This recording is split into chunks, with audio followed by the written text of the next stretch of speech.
du meine Arbeit für richtig hältst, ob du glaubst, dass ich fleißig gewesen bin, dass ich gearbeitet habe, dass ich mich in diesen Jahren für dich eingesetzt habe, dass ich anständig meine Zeit verwendet habe im Dienste meines Volkes.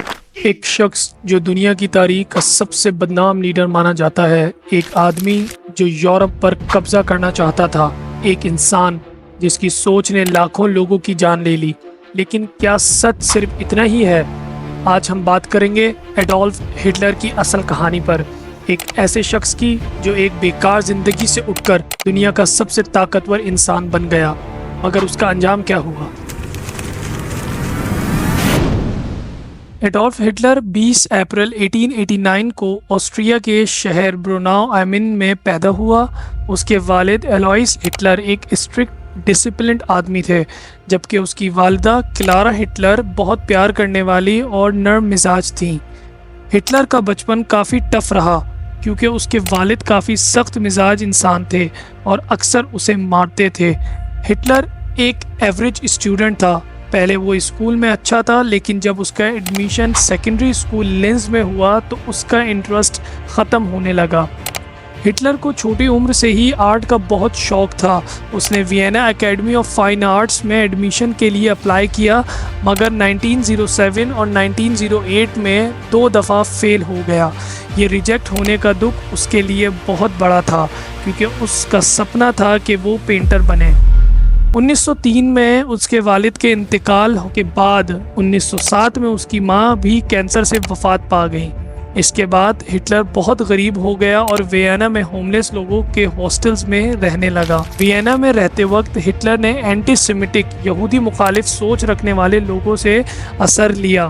اس وقت Europe میں nationalist اور anti Semitic سوچ بہت common تھی، جو Hitler کے future نظریات پر بہت نظر انداز ہوئی۔ 1913 میں ہٹلر جرمنی چلا گیا اور میونچ میں سیٹل ہو گیا۔ 1914 میں جب ورلڈ وار 1 شروع ہوئی تو ہٹلر جرمن آرمی میں بھرتی ہو گیا۔ اس نے جرمن آرمی میں میسنجر پیغام پہنچانے والا سپاہی کے طور پر کام کیا اور 1918 میں ایک گیس اٹیک میں زخمی بھی ہوا۔ ورلڈ وار کے دوران اسے آئرن کراس میڈل بھی ملا، جو بہت کم سولجرز کو ملتا ہے۔ ورلڈ وار 1 ختم ہونے کے بعد جرمنی بہت بری اکنامک اور پولیٹیکل کرائسس کا شکار ہو گیا۔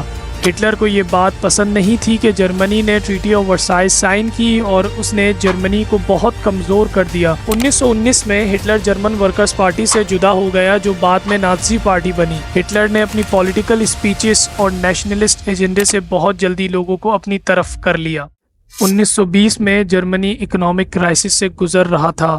ہٹلر نے نازی پارٹی جوائن کی، اپنی اسپیچز سے لوگوں کے جذبات بڑھائے۔ 1923 میں اس نے بیئر ہال پچ کے ذریعے پاور لینے کی کوشش کی، لیکن وہ ناکام رہا اور جیل چلا گیا۔ جیل میں اس نے اپنی مشہور کتاب مین کیمپس لکھی، جس نے اس کے نظریات بتائے۔ جب جرمنی ڈپریشن کا شکار ہوا تو ہٹلر نے اس کا فائدہ اٹھایا اور 1933 میں چانسلر بن گیا۔ تو بات کرتے ہیں ہٹلر کے دور کے کچھ مشہور واقعات کی، جس میں سب سے پہلے آتا ہے جرمنی کا ریچسٹیگ فائر 1933۔ جرمنی کا پارلیمنٹ بلڈنگ ریچسٹیگ آگ لگنے سے جل گیا۔ ہٹلر نے اس کا الزام کمیونسٹ پارٹی پر ڈالا اور ایمرجنسی لاز لگا دیے۔ پھر آتا ہے night of the long knives. Hitler نے اپنی ہی پارٹی کے لوگوں کو مارنے کا حکم دیا جو اس کی پاور کو چیلنج کر سکتے تھے۔ پھر آتا ہے دوستو اینشلس 1938، آسٹریا کا جرمنی سے ملنا۔ 1938 میں ہٹلر نے بنا کسی جنگ کے آسٹریا کو جرمنی کا حصہ بنا لیا۔ پھر آتا ہے دوستو کرسٹلناٹ 1938، ہولوکاسٹ کی شروعات، یہودیوں کے خلاف پہلا بڑا اٹیک جس میں ان کی دکانوں اور عبادت گاہوں کو توڑ دیا گیا۔ بات کرتے ہیں ہولوکاسٹ کے بارے میں، اس کی تاریخ کے بارے میں۔ ہولوکاسٹ ایک تاریخی حقیقت ہے جو 1933 سے 1945 تک جرمنی اور یورپ کے مختلف حصوں میں نازی حکومت کے دوران ہوئی۔ یہ انسانی تاریخ کی سب سے بڑا جینوسائیڈ قتل عام مانا جاتا ہے، جس میں قریباً 6 ملین یہودی اور مزید 5 ملین دوسرے لوگ، جس میں سلیوز، روم، ڈسیبلڈ، پولیٹیکل پرزنرز اور بھی لوگ قتل کیے گئے۔ جب ایڈولف ہٹلر 1933 میں جرمنی کا چانسلر بنا تو اس نے نازی پارٹی کا نظریات کو پروموٹ کرنا شروع کیا۔ نازی سوچ کے مطابق یہودی لوگ جرمنی اور دنیا کے سب سے بڑے دشمن تھے اور ان کو مٹا دینا چاہیے۔ اس لیے 1933 سے یہودیوں پر مختلف پابندیاں لگانا شروع ہو گئیں۔ ان کو جابس اور اسکول سے نکال دیا گیا، ان کے بزنسز بند کر دیے گئے۔ 1935 میں نیورمبرگ لاس پاس کی گئی جس میں یہودیوں کے سول رائٹس ختم کر دیے گئے۔ 9 اور 10 نومبر 1938 کو کرسٹل ناچ night of the broken glass کہلانے والی رات آئی جس میں 7,500 یہودی شاپس اور بزنسز توڑ دیے گئے۔ ہزاروں یہودیوں کو پہلی دفعہ گرفتار کر کے کیمپس بھیج دیا گیا۔ 1939 میں جب جرمنی نے پولینڈ پر حملہ کیا تو ورلڈ وار 2 کا آغاز ہو گیا۔ یہودیوں اور دوسرے مائنورٹیز کو کنسنٹریشن کیمپس میں بھیجنا شروع کر دیا گیا۔ 1941 سے 42 میں ہٹلر اور نازی لیڈرشپ نے فائنل سولوشن کا فیصلہ کیا جو یہودیوں کا مکمل قتل عام تھا۔ یہودیوں کو ڈیتھ کیمپس میں بھیجنا شروع کر دیا گیا جس میں آشویٹس، ٹریبلنکا، سوبیبور، بیلزک جیسے مشہور کیمپس شامل تھے۔ گیس چیمبرز کا استعمال کیا گیا جس میں ایک وقت میں ہزاروں لوگوں کو قتل کر دیا جاتا تھا۔ جب allied forces U S A, U S S R, you کے نے 1945 میں جرمنی کو ہرا دیا تب جا کر دنیا کو ہولوکاسٹ کا اصل پتہ چلا۔ جب کنسنٹریشن کیمپس کو آزاد کروایا گیا تو وہاں ہزاروں لوگ بھوک اور بیماریوں سے مر رہے تھے۔ یہ جینوسائیڈ انسانیت کے لیے ایک سب سے بڑا سبق تھا اور اس وجہ سے 1948 میں اسرائیل کا تسلل بنا۔ نیورمبرگ ٹرائل 1945-46 کے ذریعے نازی لیڈرز کو انصاف کے کٹگرے میں لایا گیا اور بہت سے وار کرمنلز کو سزا دی گئی۔